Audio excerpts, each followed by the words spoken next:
what's caused a shift in my own perception is the sophistication with which you can now analyse not just who's saying it, but what's being said and the effect of what's being said. And being able to tie up that sort of information and the interpretation of that onto what seemed to me still to be the fundamentals of good consulting, which is, to find out what's medically the problem and also what the patient wants from you, and find a way of developing a plan that reconciles those two agendas. And I think one of the great strengths of Clinitalk, and I think it's probably been a mutual benefit, is that exam structure has found its way into the way the Clinitalk gives its feedback in terms of those. Of focusing on particularly on those areas, and it's also, I think, it has meant that the users of Clinitalk, who are predominantly at some point going to be SCA candidates themselves, are getting feedback that maps very nicely onto the way they know they're going to be assessed in due course. In summary, I'd say Clinitalk gives structured feedback, greater consistency, scalable observation, but it does give you data-informed discussion points. For trainers who are linked to their accounts, they can actually look at it much more, and then they can make their COP discussions faster, more focused, and more evidence-informed. I was impressed by the depth, the detail, and the accuracy of its assessments.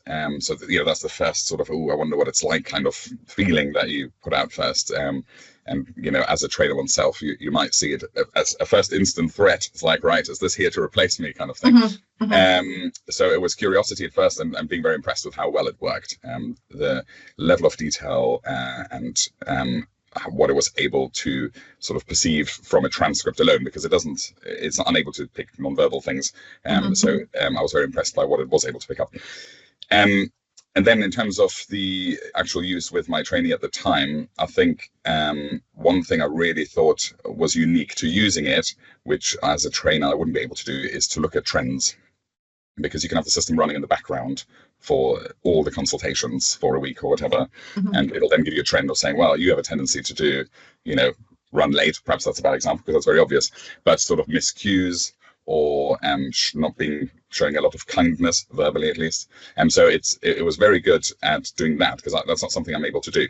I can sort of analyze a case, a video, sit in for a supervised clinic, but I'm not able to sit there all the time and see what the trends are. So I think that's where it's unique in its ability.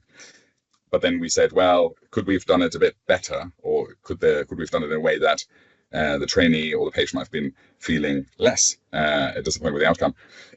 So that felt like quite advanced kind of questioning of a system. And it was really impressive. The reply it gave was very practical, with sort of, making clear that this isn't your decision, that you're not wanting to help the patient. That's above you. Sort of detach yourself from that decision in a way. It says, why don't you show the patient written down where it says that that's not available in the NHS? And it gave other practical help, which was really impressive. So I thought that was really quick, really good. I mean, as a trainer, I'd like to think I can come up with something similar, but to do that in a case I didn't see very quickly, suddenly going back on it, I certainly wouldn't be able to quote a patient back because I wasn't present. So it's really good for a sort of retrospective analysis, certainly where you weren't part of it. So with my current two trainees, they're both ST3, hoping to take an exam in the next 2 to 3 months, and we've been using Clinitalk for about 2 months. And what I'm finding is that it's really easy to use.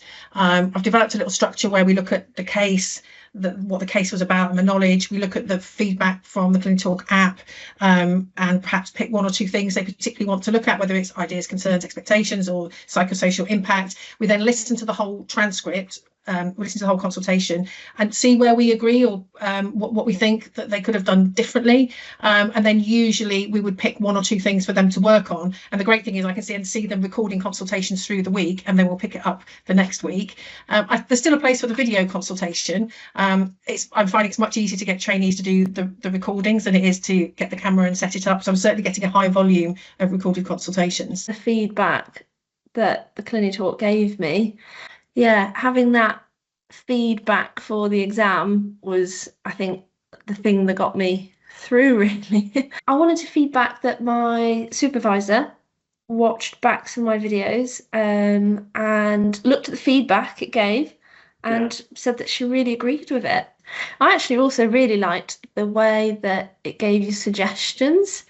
as to what questions you could have asked, or in terms of, empathy. Like if I remember a few times I was being too repetitive, like saying, oh, I'm sorry. It actually gave me suggestions for alternative ways to give that empathy statement, which was quite nice. Because you've just got to try different phrases and kind of see what works for you, isn't it? My name is Karol Waszczyk. I'm a newly qualified GP from Worcestershire. With Clinitalk, I was able to focus better on the patient-doctor talking times balance, not only for the introduction of the consultation, but also for the whole process, which to me seemed it gave the consultation a more natural feel, felt to me that it had better outcomes, and also reflected on my trainer feedback. I honestly believe the Clinitalk allowed me to pass the SCA on the first try. Hi, my name is Chidinma. I recently passed the SCA exams, and one of the resources that I used for this exam was the Clinitalk app.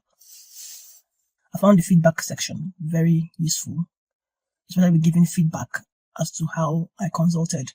I found it useful in the sense that I was able to bring up my eyes earlier in consultations, able to get the psychosocial, always accurately get the psychosocial aspect and the patient's impact in all the consultations that I actually did.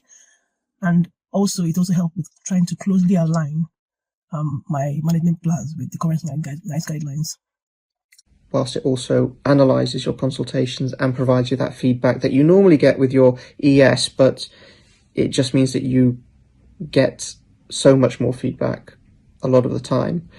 So those were the features that I found most useful, but there will be others for other people, and I felt that it really did help me when I was preparing for my SCA and just generally preparing for life as a qualified GP.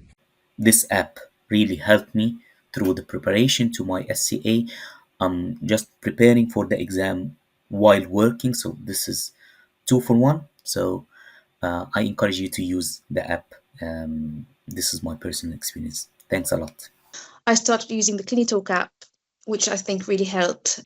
I think this was a really honest feedback with the Clinitalk app rather than like colleagues, because it does give you what you did. It's really, really specific into what you said, what didn't say, and categorizes into like green, red, and orange, which I think really helped because, in a busy day, you just want to look at what you did. And sometimes I would just go home and read what I did and what I didn't. Sometimes it's not feasible to do it within the practice. We've put in our paper in the Green Journal based on trends from the 18,000 plus consultations we've had. And for me, the heartening thing is not only is it a short-term improvement over the first 3 or 4 months, but over 20 months, that improvement, that behavioural change has actually stayed on. And that's for me the value of practice rather than attending a course. So hopefully when the paper's published, people can read it a bit more. But what we're doing through that feedback is embedding, should we say, permanent change. That is learning in action. And actually it fits in, I don't know if you've read Stanislas Dehaene's book, How We Learn. He talks about one of the pillars of learning is making mistakes and reflecting on those mistakes. So in some ways, that's, I think, the underpinning why we're seeing consistent changes in behavior. And at the end of the day, that means better, safer GPs. So that's one thing, I think. And the other good thing, Nick, isn't it, that we've got 18 VTSs signed up for Clinitalk. And the fact we'll be able to cover an area, we might be able to actually compare and contrast a larger number of trainees and just start making an attempt. I know many attempts, and it's multifactorial differential attainment, to understand what are the critical success factors in exam success. That's what I want to see. And I'm really excited with so many trainees that allows that comparison. And what I think Clinitalk does really well is that consultation sequencing. Was sufficient information gathered first? Was managed appropriately individualized? And did it actually follow a logical data gathering? And what I like about Clinitalk, it does distinguish between acknowledging a cue and exploring a cue. And I think that's the big difference. It's all very well acknowledging it, but you really got to explore it. And that's central to high level performance in the exam. Be the GP you want to be with more practice. And if Clinitalk can be that turbo boost, that's what we want.